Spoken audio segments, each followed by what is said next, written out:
Masalah siap atau enggak, ya harusnya penyidik yang harus lebih siap untuk menuduh kami mengedit atau merekayasa. Ya, mana yang kami rekayasa? Kalau itu tidak terbukti nanti saya berencana untuk menuntut kepolisian sebesar 126 triliun rupiah. 1 tahun anggaran kepolisian.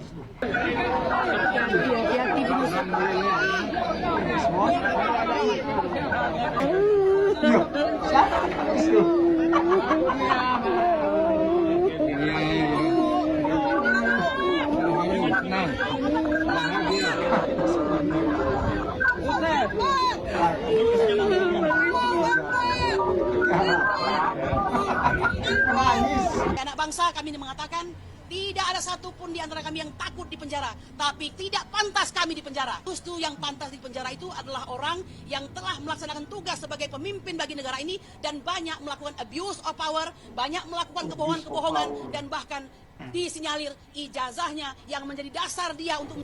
Assalamualaikum, jumpa lagi bersama saya Febri Adi. Gimana kabar teman-teman semuanya?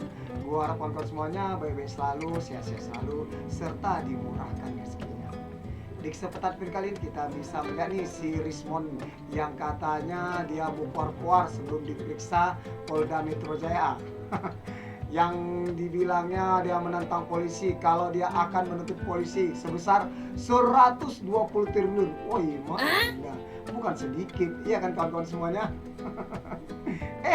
Alhasil gitu keluar dari Polda, mukanya cengak-cengak bingung. Gak tahu mau bilang apa lagi tentang si Rismon ini. Dan juga nih Kurnia nih yang heboh, gak takut katanya di penjara, gak takut di penjara. Ujung-ujungnya menangis. Menangislah mereka nih, Rismon dan Kurnia. Karena mereka nih tahu kalau mereka nih pasti di penjara, hukumannya bukan sedikit. Hukumannya ya gila benar nih, 12 tahun tentang pelanggaran undang-undang ITE. Itulah dia sekarang nih, mereka awalnya bokor-koar, ketawa-ketawa, kami tidak bersalah, kami tidak akan dipenjara. Alhasil jadi tersangka. Begitu diperiksa polisi, ciut. Oke, baiklah kawan-kawan semuanya, untuk lebih lanjut lagi video, jangan lupa kawan-kawannya di subscribe, di like, dan di komen. Dan gak usah kita banyak kece-kece lagi, banyak baca-baca lagi. Mari kita saksikan video. Masalah siap atau enggak, ya harusnya penyidik yang harus lebih siap untuk menuduh kami mengedit atau merekayasa. Ya, mana yang kami rekayasa? Kalau itu tidak terbukti nanti saya berencana untuk menuntut kepolisian sebesar 126 triliun rupiah. 1 tahun anggaran kepolisian. Jadi jangan sampai tuduhan itu adalah tuduhan tanpa basis ilmiah. Apa yang kami lakukan, ada itu namanya ilmunya, ya digital image processing. Jangan sampai ilmu tersebut jadi ilmu terlarang. Memproses citra digital atau video digital bukan berarti merekayasa atau mengedit. Itu berbasis algoritma. Saya yakin kecepatan penanganan atau penersangkaan ini berketepatan dengan memang gerilya kami dalam membongkar, ya, terutama kepulangan dari Pak Rosyidul dari Sydney. Jadi kami memang sudah berencana, ada draft kasarnya ini, bukunya nanti Gibran Endgame atau Gibran Black Pepper terserah. Yang mau jual buku lagi ya kan? Tak lulus SMA.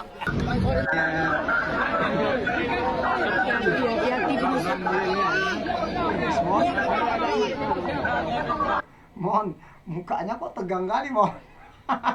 Keluar dari Polda mukanya tegang. Tadi sebelum masuk bokor keluar. Koreanya minta ampun, gitu keluar, waduh bingung deh.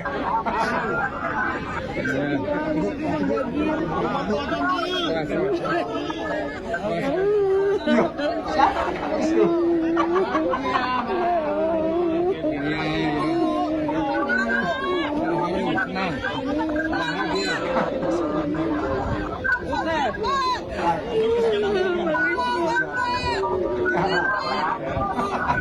Nangis. Bang, mungkin ada statement sedikit, Bang. Nggak ada, Bang, nggak ada.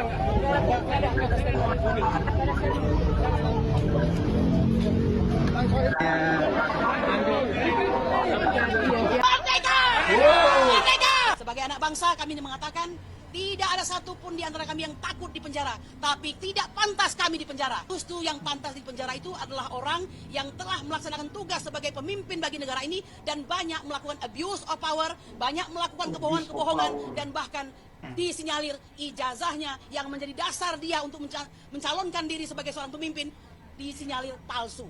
Saya ingin mengatakan bahwa ada banyak anak bangsa yang gara-gara ijazah ini menjadi hilang kesempatan baginya untuk bisa menjadi pemimpin bangsa. Ada banyak anak bangsa yang baik, yang hebat, yang pintar, yang cerdas, yang semuanya itu sesungguhnya tidak bisa dibandingkan dengan apa yang dia dapatkan pada hari ini, ya. Nah, oleh karena itu, dua hal.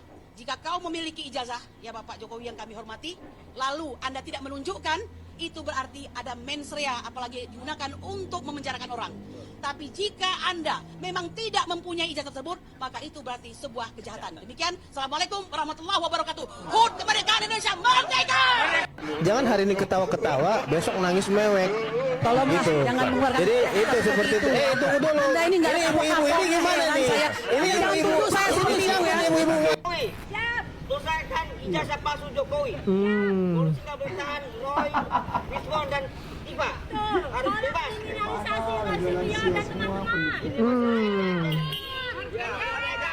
Buktikan pasukan Jokowi, pasukan Gibran. Tegakkan kebenaran dan keadilan. Tegakkan hukum daripada politik. Hukum daripada politik. Siap. Bebaskan Roy Surya dan teman-teman. Menjadi tangan-tangan kekuasaan. Jauhkan mereka dari tangan-tangan jahil. Ya, orangnya jahil. Saya juga nggak yakin ya ijazah Pak Jokowi itu asli atau palsu maksudnya. Tapi untuk delik-deliknya UGM ya memang harus ikut campur ya. Terus otoritasnya harus UGM. Gini loh, menurut Pak Susno Duaji, UGM itu tidak bisa dijadikan barometer kebenaran ya kan. Karena UGM yang sedang dipermasalahkan Roy Suryo. Ya tidak bisa, misalnya kayak kita mau mempermasalahkan sebuah celana merek Levi's asli atau palsu, kita menuntut pabriknya atau kita menyalahkan pabriknya ya. Sementara itu memang pabrik, benar-benar pabrik Levi's asli ya. Kan UGM memang UGM asli, nggak ada UGM palsu. Ya ketika UGM bilang itu ijazah asli, dia mengeluarkan, seharusnya tidak bisa lagi dipermasalahkan oleh siapapun dan dengan tuduhan apapun ya. Karena otoritas asli atau palsunya itu ya memang dari si pembuat. Kalau si penuduh ini yang dia tidak punya paten asli atau palsunya. Emangnya ada standar ijazah yang asli itu bagaimana bentuknya, yang palsu itu bagaimana bentuknya. Kecuali uang asli atau palsu ya tidak mesti pabrik atau bank pembuat uangnya untuk menyatakan itu asli atau palsu, tapi si pakar ataupun orang yang memahami uang asli atau palsu bisa memvonis uang itu asli atau palsu. Ini ijazah itu dibuat bahkan kadang-kadang masing-masing instansi, masing-masing sekolah atau masing-masing universitas itu beda-beda. Sedangkan dikeluarkan di universitas yang sama saja kadang bisa beda karena pengeluaran tahun yang berbeda. Misalnya mereka upgrade bentuk ya kan, seperti kita mempermasalahkan sepeda motor RX King misalnya, ini asli atau palsu. Ya RX King juga walaupun sedikit demi sedikit ada perbedaan setiap tahunnya kan gitu. Jadi kalau Roy Suryo tiba-tiba punya patennya standar ijazah yang asli begini, yang palsu begini, sampai-sampai yang membuat juga tidak dipercaya soal asli atau palsunya. Terus yang membuat juga tidak diberi hak untuk menentukan asli atau palsunya, bagaimana? Gini ya, sebenarnya kalau memang ijazah itu palsu, itu ribet urusannya. Karena banyak kali yang bersalah ya. Seandainya itu palsu ya, oke misalnya palsu.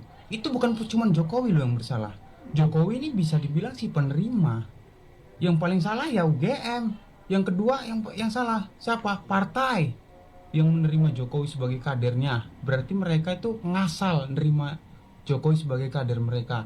Yang kedua KPU. Berarti KPU ada apa? Kalau nggak ngasal berarti kong kali kong, atau disuap atau kerjasama melakukan kejahatan kan. Yang ketiga orang yang menggandeng. Misalnya kalau Gibran yang permasalahkan palsu atau enggaknya, Pak Prabowo juga salah berarti menggandeng asal-asalan kan. Berarti Pak Prabowo juga bodoh kan, menggandeng orang yang ijazahnya itu palsu. Jadi terlalu nampak di sini mengejar oknumnya langsung, mengejar orangnya langsung.